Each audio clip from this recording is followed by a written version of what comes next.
I'm CK. Time for another inexpensive soldering iron kit unbox and check out. This is a soldering iron tool set from Amazon. It was US $23. This is in October of 2024. So we'll take it apart, see what things come in it, see how well it solders, and see if it's worth 23 bucks. And I hope you enjoy the video. Here's the box. Tool set, all-in-one tool, perfect for beginner and intermediate user. Temperature for adjustment, suitable for working in different scenarios. This space, they miss a lot of spaces in here. High efficiency heating core, fast heating, small in size, should be a space in there, comfortable in hand space, suitable for long-term space work. The handle is made of nylon space with high strength and good space, heat space, resistance space. So, got a whole bunch of stuff insulated, adjustable temperature, safe and secure, repair, high efficiency, rapid heat, and crafts. Gosh, they're telling you a lot of stuff about it, aren't they? Making a big old deal. On the back, precautions, make sure the voltage matches the nominal voltage of soldering iron before use. Need a space. Soldering iron should be kept dry. Forbidden to use in a humid environment. Strictly forbidden to hit objects to prevent damage to soldering iron. Well, yeah. If not used for a long time, unplug it or cut off the main power supply. If there's any problem, contact them. Made in China. Let's get our little X-Acto knife blade to cut the seal here. And inside, we've got a plastic case. We'll get this box ready for recycling.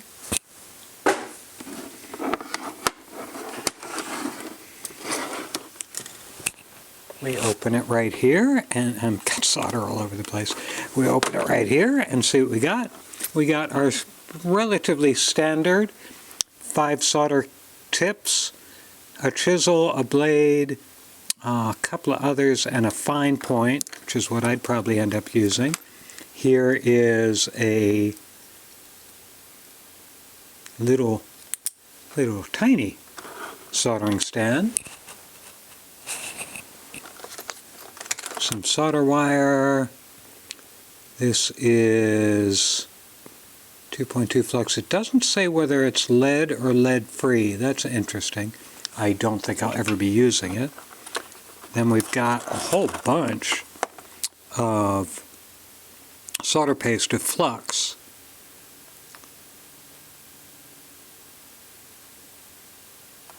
Wait a minute. For soldering and tinning, I think it's flux, but it doesn't actually say what it is. And it says things like, it's not suitable for soldering on integrated circuits or high voltage. You're suggested to clean the soldering point with ethyl alcohol after using in order to avoid possible short. I don't think I'm going to use that. Again, I don't know exactly what it is, and I'm reluctant to use stuff that I don't know what it is. Here's the iron itself, a little plastic cap. Now this tip is, I don't know what's on it. It doesn't have the same, it's got some coating here that the spare tips don't have. I don't know much about that. God, it's already rusty. Let's take it apart and see how easy it is. There's the solder core, the ceramic heating core. The tip fits on it tighter than many of the ones I've checked out. So that's good. That means more heat transfer from the ceramic core to the actual tip. We pull this out, and we've got another solder sucker. Not that I don't have 100 of them. We'll see how much vacuum it can pull. It seems to be working okay. And it should be easy to open up. Yeah, it's easy to open up. That's good. Got a pair of tweezers, and again, they're rough ground they're rough ground. Whoever ground these down didn't do a great job. They're not smooth. And as I see a lot, it's got some type of rubberized coating, but it is not labeled as ESD safe. It's the instruction manual. Wear eye protection. Tin your tip. Whole bunch of potential soldering tips, and leave a review. Well, no, I'm doing it online. I mean, in video. Okay, that is that, and then on the soldering iron itself, it has an on-off switch, which is nice, and it has a little rotating dial in centigrade for setting your temperature. Let me get this box out of the way momentarily, and of course, the best part, nice little sponge to go on the stand, but I'll get this out of the way for the moment. Untwist the twist tie. Hopefully they twisted it the correct way. They didn't. What did they do? There we go. No, it's twisted the correct way. I just failed. Let's plug it in. It's not grounded, of course. I rarely see grounded soldering irons. So I just plugged it in, turn it on. Actually, I don't know if I plugged it in. Let me double check that connection. Go to a different.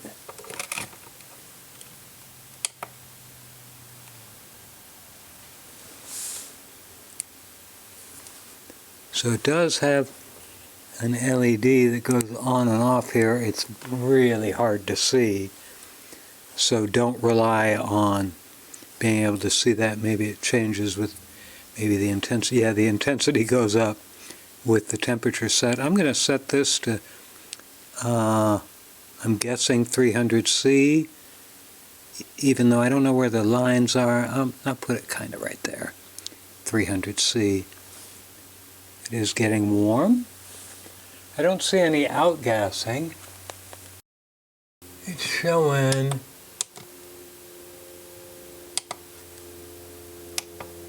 showing 18 watts, which is low, but that's fine. See if we can melt solder on it yet. Yep, solder's melting. Now I'm going to take my set this for centigrade. Take my thermocouple and see what I'm going to get on here for temperature. Oops, don't ram it into your hand.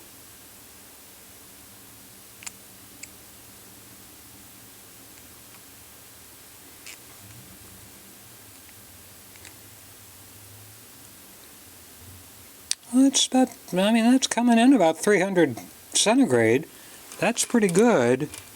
I'm going to take it up to 420, I think. Again, the dial is really hard to be precise on.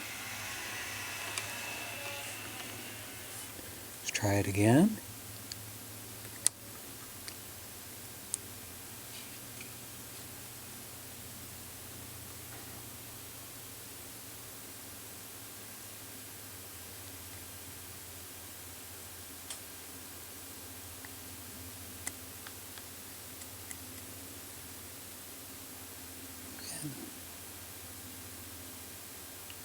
I'm saying 350, 360, so that's not bad. Again, it's real hard to tell what I'm on. I'm going to go back to 300 because that worked okay. And the inaccuracy of this thermocouple, coupled with the fact that the tip is a little loose around the ceramic core, it probably is setting to the temperature we wanted, but it just doesn't transfer all that heat in. But if I set it to a nominal 300 degrees, it should work just fine. I've been using this little unused circuit board as my solder demo. So let's see what we can do with it. Again, this would never be the tip I'd use for this, but I'm using it as a demo. Oh no, works just fine. So solders well. Now we have the final test, and I'll zoom in a little bit on this. See if I can do that without messing everything up. Okay, I'm going to check to see if the cord is high temperature silicon or not, because we really want it to be high temperature silicon in case you accidentally set the barrel or the tip of the soldering iron down on your cord, which can certainly happen, and nope, it melts. So you just got to be careful. You know, again, I'll just demo because people sometimes don't know what I'm talking about. This is my weller. If I take the same tip and put it against my weller, you see it doesn't do anything, because this is high temperature resistant silicon.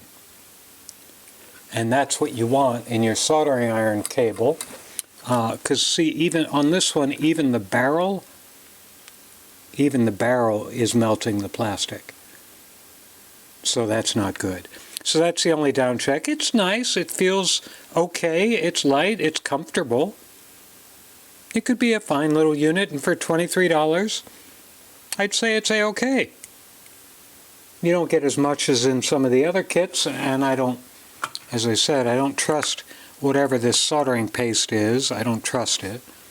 And the solder itself doesn't say whether it's leaded or lead-free. But you can get all of that yourself. So for $23 US, it would be okay if that's what you've got to spend. I think you could do a lot worse. And thanks for watching the video.